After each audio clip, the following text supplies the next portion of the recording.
ஆண்டவருடைய அன்பு என்னது? லாஜிக்கே இல்லாத அன்பு.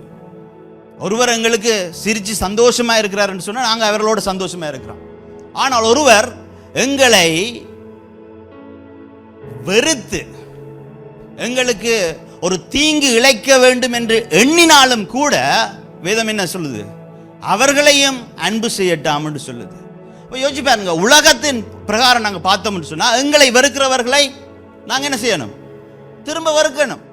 எங்களுக்கு ஒருவர் தீமை செய்து விட்டார், எங்களுக்கு ஒரு வலியை ஏற்படுத்தி விட்டார், நாங்கள் என்ன செய்யணும்? திரும்ப ஒரு தீமையை அவருக்கு செய்யணும், திரும்ப ஒரு வலியை ஏற்படுத்த வேண்டும் என்பதுதான் உலகத்தின் கொள்கை. ஆனால் தேவனுடைய ராஜ்யத்தின் கொள்கை என்ன? எங்களுக்கு தீங்கு விளைவித்தாலும் கூட, எங்களை வெறுத்தாலும் கூட, எங்களுடைய சத்துருக்களாய் இருக்கின்ற அவர்கள் இப்பொழுதும் எங்களுக்கு தீங்கு விளைவித்து எங்களை வெறுத்து கொண்டிருந்தாலும் அவர்களையும் அன்பு செய்யுங்கள் என்பதுதான் தேவ ராஜ்யத்தின் கொள்கையாயிருக்கின்றது. Young people, the worldly principle is what? Eye for an eye, right? If you hurt us, if you hurt me, I will hurt you back, right? If you don't like me, I won't love you back, right? But what the God's word is saying is we must extend our love beyond to the people who hurt us. Even if they are hurting us and even if they are hating us, we are meant to love them back. That is the word, that is the principle of God's kingdom. அப்ப இப்படிப்பட்ட ஒரு principal ஆண்டவர் தந்துட்டு போயிருக்கிறாரு. இதை நாங்கள் எங்களுடைய அனுதின வாழ்க்கையில வாழ வேண்டுமா இல்லையா? இப்ப யோசிச்சு பாருங்க, உங்களுடைய இருதயத்தில் யோசிச்சு பாருங்க. உங்களுக்கு தீங்கு விளைவித்த ஒருவர், உங்களை வெறுக்கிற ஒருவர். சில பேர் யோசிச்ச பேர் மனுஷன் என்ன வெறுக்கு, திரும்ப திரும்ப எனக்கு தீங்கு விளைவிச்சு கொண்டே இருக்கு, திரும்ப திரும்ப பிரச்சனை கொடுத்து கொண்டே இருக்குதுன்னு ஒரு ஆள் இருக்குதா? அநேகர் யோசிக்கிறீங்க, ஆமா பாஸ்டர் சர்ச்சுக்குள்ள தான் இருக்கிறாங்கன்னு சொல்றீங்க. சர்ச் என்ன? விழுந்து போனவர்கள், உடைக்கப்பட்டவர்கள், நாங்கள் கிறிஸ்துவை போல மறுரூபமாக மாற வேண்டும் என்று வந்து கூடுகிற இடம் தானே இங்க.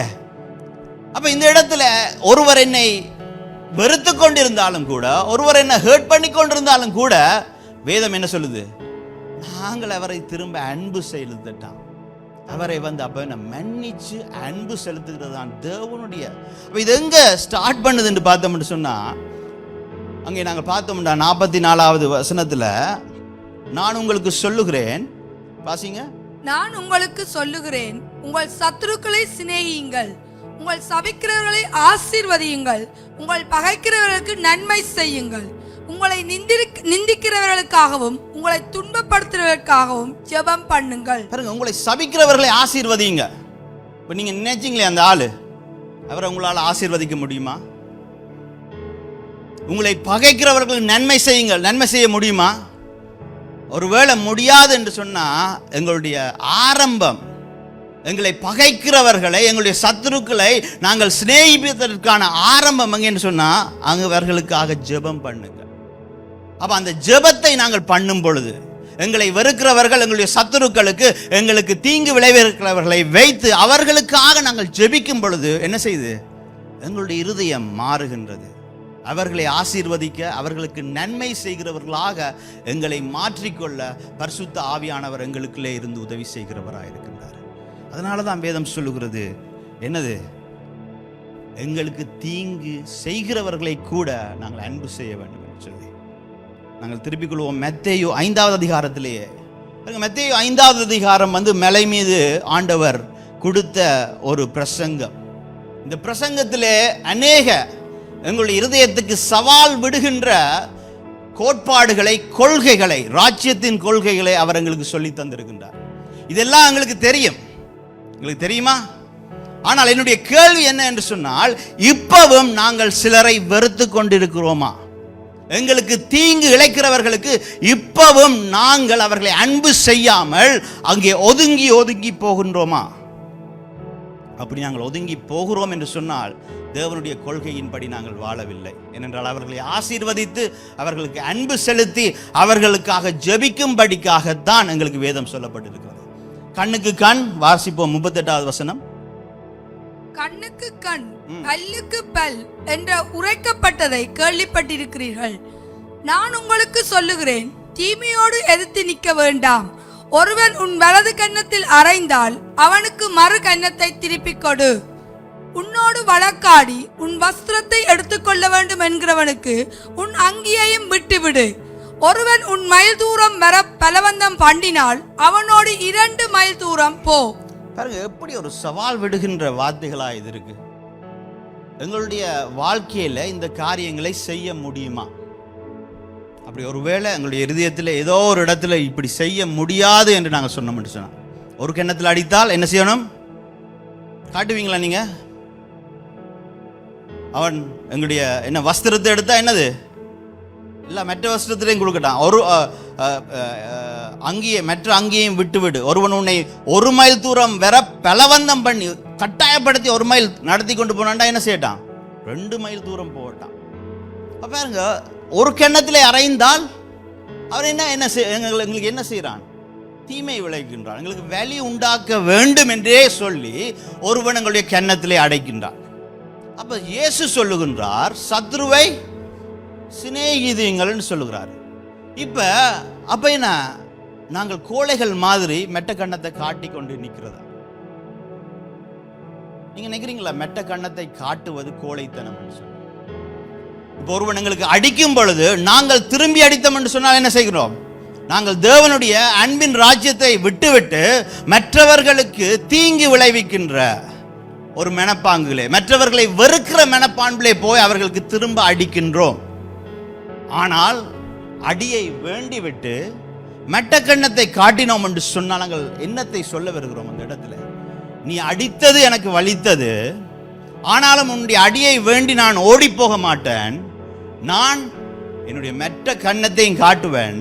நீ எனக்கு அடித்தபடினாலே என்னுடைய குணாதிசயத்தை நான் மாற்றிக்கொண்டு நான் உனக்கு திரும்ப அடிக்க மாட்டேன் என்றால் நான் ராஜ்யத்தின் பிள்ளை. அப்ப ஒரு தைரியசாலி தான் இன்னொரு கண்ணத்தை காட்ட முடியும். ஒரு தைரியசாலி தான் திரும்ப அடிக்க முடியாமல் அந்த இடத்துல தேவனுக்காக அவர் கொடுத்த அந்த கொள்கைக்காக நிற்க முடியும். அப்படி நிற்கும் பொழுது என்ன செய்கிறோம் தெரியுமா? அவன் யோசிப்பான், அடிச்சவன் யோசிப்பான், அவனுக்கு என்ன? அவனுக்கு ஒரு கதவை நாங்கள் திறந்து விடுகிறோம். அவன் மனம் திரும்புவதற்கான ஒரு கதவை நாங்கள் திறந்து விடுகிறோம். நாங்கள் சொல்லுவோம் தானே, இந்தியாவுக்கு அஹிம்சை ரீதியாக மகாத்மா காந்தி போராடினார் என்று சொல்லி. பாருங்க, அஹிம்சையிலேயே இது மிகவும் சவால் விடுகிற ஒரு அஹிம்சையான காரியமா இருக்கிறது. அடிய வேண்டி திரும்ப என்ன? அப்ப அந்த அடிய வேண்டி மெட்ட கண்ணத்தை காட்டுகிறோம் என்று சொன்னா, நீ எனக்கு அடிக்கலாம், ஆனா நான் இந்த இடத்துல நிற்பேன். ஏனென்றால் என்னுடைய நம்பிக்கை தேவன் மேலே இருக்கிறது. நீ என்னை அழித்து விட முடியாது, திரும்ப அடிக்கலாம். அப்ப என்ன, நாங்க அவன் மனம் திரும்புறதற்கான ஒரு வழியை திறந்து விடுகின்றோம். நாங்கள் தேவன் மேலதான் எங்களுடைய நம்பிக்கை இருக்கிறது என்பதை நாங்கள் அந்த இடத்திலே சொல்லுகின்றோம். அதே நேரத்தில் இது கோழைத்தனமான செயல் அல்ல, இது ஒரு தைரியசாலியாக செய்கிற செயலாகவே இருக்கின்றது. அதனாலதான் ஆண்டவர் சொல்கிறார், பாருங்க, கண்ணுக்கு கண் என்பது இந்த உலகத்தின் கொள்கை, பல்லுக்கு பல் என்பது இந்த உலகத்தின் கொள்கை. ஆனால் நாங்கள் தேவனுடைய ராஜ்யத்தின் பிள்ளைகள். எங்களுக்கு தீங்கு நினைக்கிறவர்களுக்கு நாங்கள் தீங்கு செய்ய தேவையில்லை.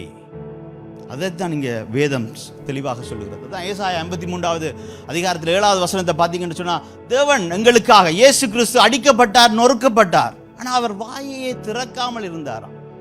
அடிக்க கொண்டு போகின்ற ஆட்டுக்குட்டியை போலவும் மயிர் கத்தரிக்கிறவனுக்கு முன்பாக நிற்கின்ற ஆட்டை போலவும் அவர் வாயை திறக்காமலே இருந்தார். அப்ப என்ன, அவரால் திரும்ப அடிக்க முடியாதா? அவரால் பரலோகத்தின் சேனையை கூப்பிட முடியாதா? இல்ல, அவர் அந்த இடத்திலே செய்தது எங்கள் மேலே வைத்த அன்பினாலே அவர் தைரியமாக அந்த காரியத்தை மேற்கொண்டு சென்றார். ஒவ்வொரு அடியும் அடிக்கப்படும் பொழுது அவருடைய வாயிலிருந்து வார்த்தை வரவில்லை, வலி வரவில்லை, வலிக்குது என்று சொல்லி கத்தல. வேதத்தில் எங்கேயாவது பார்த்துருக்கிறீங்களா? அவர் வலியிலே முணங்கினார் என்று எங்கேயாவது போட்டிருக்கா? அவர் அடிக்கப்பட்ட வலியினாலே அவர் கத்தி வலிக்குது என்று சொன்னார் எங்கேயாவது போட்டிருக்கா? இல்லை. ஆனால் வேதத்தில் போட்டிருக்கு, அவர் வாய்களை திறந்து சொன்னார், இவர்கள் என்ன செய்கிறார்கள் என்பதை அறியாமல் செய்கிறார்கள், இவர்களை மன்னியும் என்று சொல்லி அந்த சிலுவையிலே இருந்து அவர்களை மன்னித்தார். அதுதான் அன்பின் ராஜ்யத்தின் கொள்கை. அதன்படி பின்பற்றத்தான் நானும் நீங்களும் அழைக்கப்பட்டவர்களாக இருக்கிறோம். இதனால் ஒருவேளை எங்களுடைய வாழ்க்கையில நாங்கள் மனிதர்களை சத்துருக்களாக எண்ணி இருக்கிறோம் என்று சொன்னார்.